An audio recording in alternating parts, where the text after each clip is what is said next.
So in this video we're going to create a UI system that's going to display on screen, update the scores so that it's not displaying or updating only in the output anymore. We're also going to update the lives, and we'll add a little extra to the player character that I missed while creating it the first time around. Okay, so let's get started.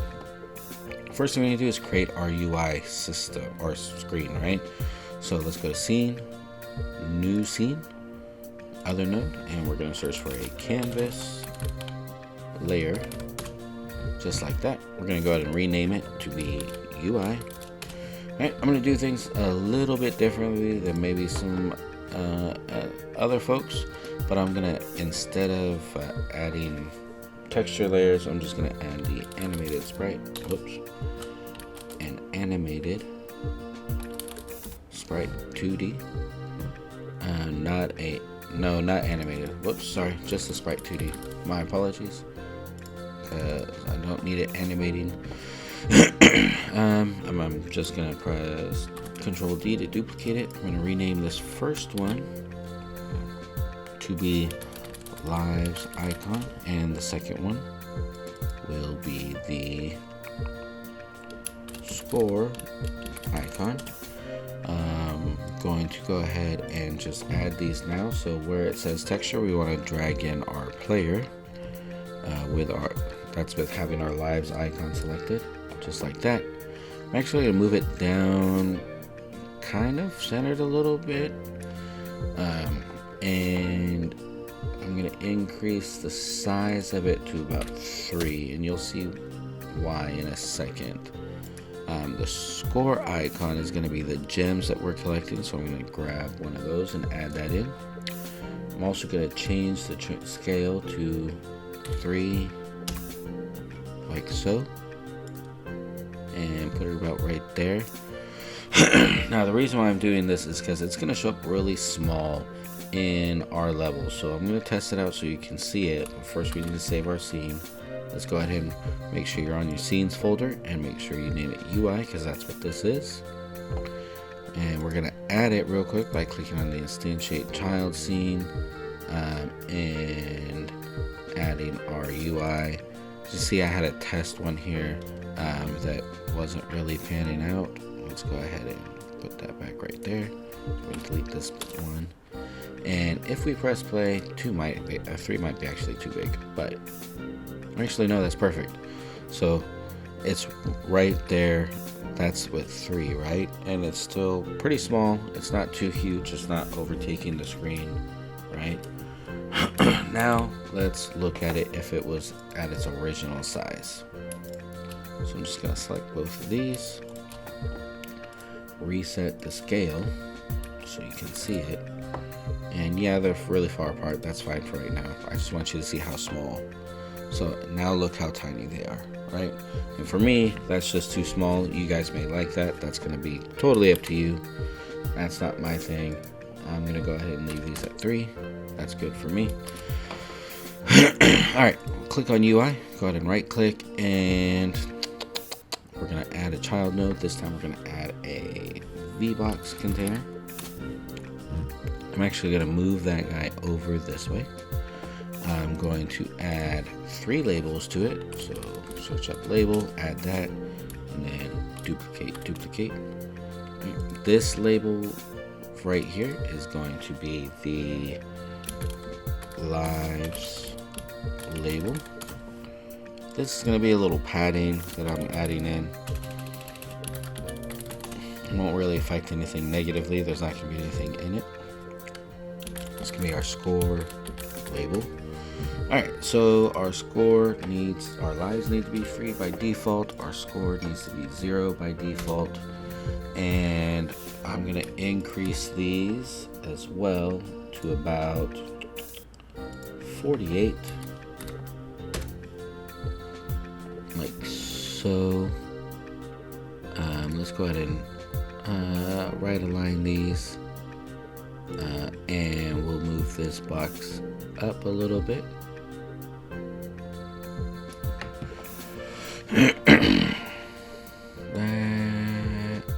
looks about right. All right. So if you're just following along with me directly, then here's, let's see, the transform changes if you want to keep those, or you can align them the way you want. This one just works for me specifically. All right. What we're gonna do now is, now that it's safe, let's go ahead and check how it looks. Yeah, that's perfect for me. So Alt F4 to close that real quick. Alright, let's go ahead and update our global script, shall we? So go ahead and go to scripts. Make sure you click on your global script here, okay, in your list. And first thing we're going to do is we're going to add our variable for our lives. Integer equals 3. We'll go ahead and leave the print score, but we do need to create a couple of signals, right? So the first signal is going to be score updated, new score, and signal lives updated, and it's going to pass new lives. There we go. Alright, what we're going to do is we are going to add a new line here. There we go. Score updated, and we're going to have it emit a score. Right. And then we need to create a function lose life,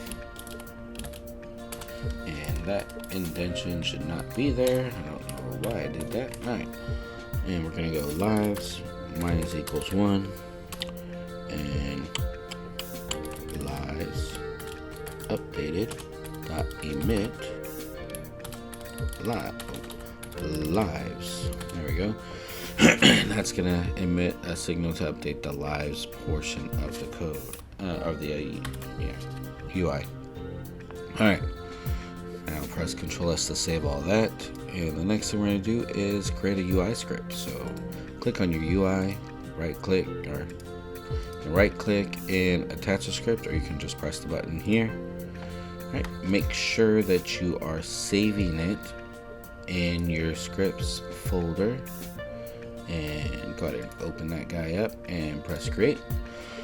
Alright, in here we're going to do a few things. So we need to add some labels, so our variables, so add on ready variable, it's going to be score underscore label equals, and we're actually going to make this equal to our score, so drag that in right there.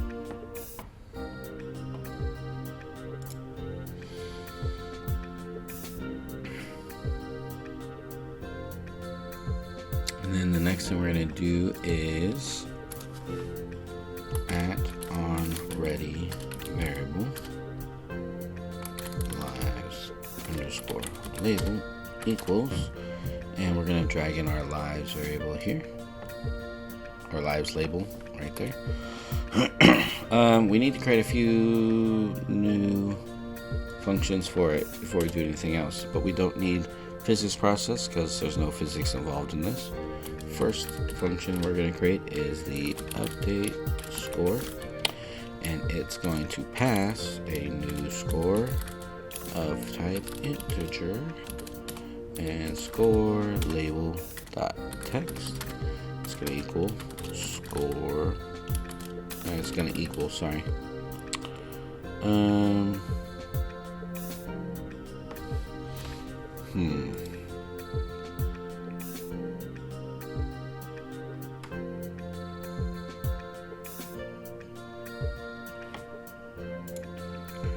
the storage of the new score, so store and new score, like that.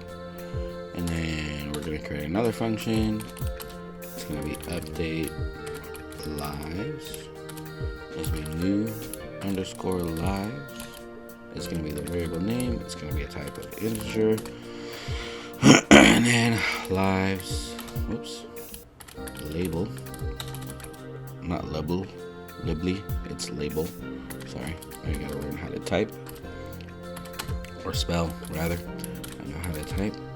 New underscore lives, just like that. And up here in our ready function, we're gonna do a few things. All right, so remove the pass line because you don't need that. We're gonna connect our global score. Actually, we want score updated dot connect, and we're gonna pass our update score, and then we're gonna do global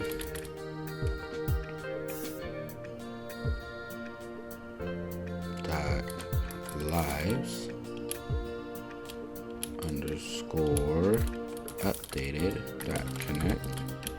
We're gonna go update lives, and then here I'm gonna say update score or update lives, doesn't matter, global dot lives, and then update score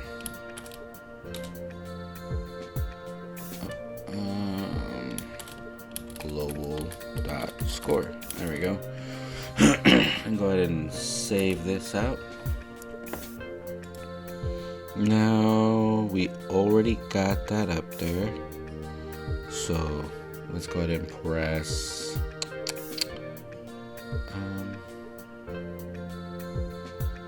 let's just see what happens. All right, press play. All right, there we go. There's that. The score's updating. Does it update the lives? Not yet, and that's just because we got to add something to it, and that's fine, but we got the score updating. It's even saving the score. I don't know. Mario kind of resets things. It's up to you guys. If you want it to reset, let me know in the comments. If you want it to just save the score and continue on, and that's cool too. All right. So, now that we got that, let's go ahead and make sure that the lives is actually being updated when the player dies. Alright, in our player function, or not function, player's script, right? We have our death function. So we need to change a few things and add a few things. So what we're going to do is right here, we're going to call the global, we made the lose life, right? Yes, we did. We need to call that in our player controller. So global dot lose life, right? And that's gonna call that function from our global script. And all this right here, we're gonna put in an if statement. So if global dot lives is greater than 0. Alright, oops. And then we're gonna just take all of this stuff right here. Oops, all of this stuff right here, tab it over, and then else. And for right now, we're gonna have it print word game over. And I think that'll do it. So let's go ahead and press play and test that out.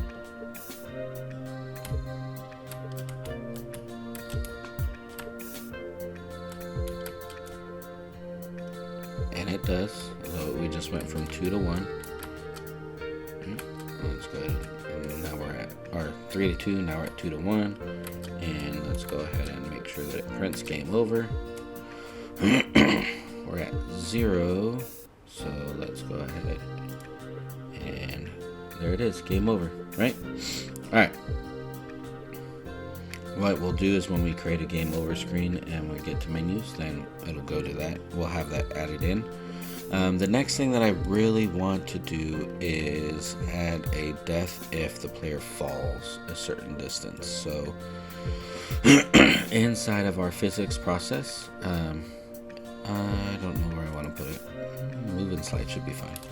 And all we're going to do is simply just type if position dot y is greater than 250, because remember, in Godot, down on the y is positive, up on the y is negative.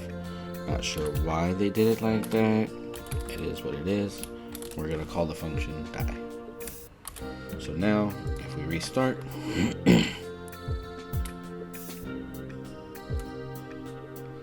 and there's the death. Alright, so that's it in this video. Awesome job. Now we have a fully functioning UI system with icons for the score and lives, real-time updates.